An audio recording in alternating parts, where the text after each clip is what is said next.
Grimsby Town's players swapped their boots for bats last night as they took on Grimsby Town Cricket Club in a special charity match.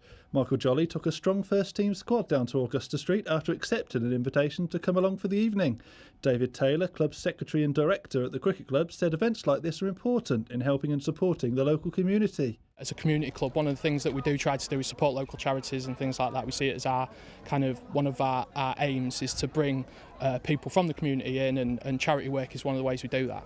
So this year, thanks to John Hamnett working with Graham Roger, Terry Smith and one of our committees, they've managed to get this on.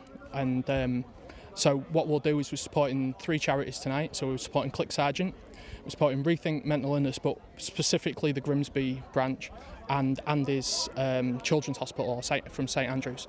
So the aim of tonight is just purely to raise funds for them.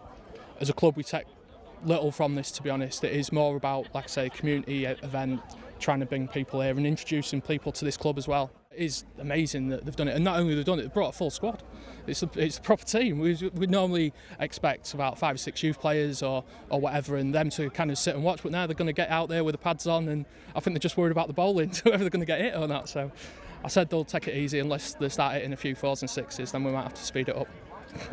It's 2 great causes, and so the fans could be down here to meet with the Grimsby Town players one-on-one. There'll be some autographs to be signed. If they want our autograph, then we're quite welcome to give them, but I'm sure they'll want the Grimsby Town football players' signatures. And yeah, it's an even playing field.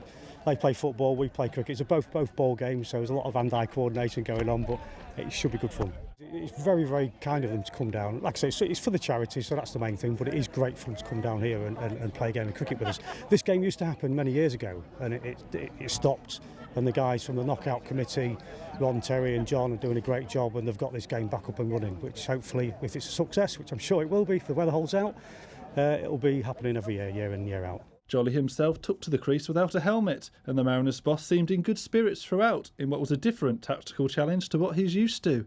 He spoke of the importance of taking his players out into the community to support worthwhile local causes. I've tried to get the guys to support anything locally as long as we're available and able to do it. So this is for a charity this evening, and obviously Grimsby Town share our name as the football club and cricket club, so we're happy to come down and have a pleasant evening playing cricket.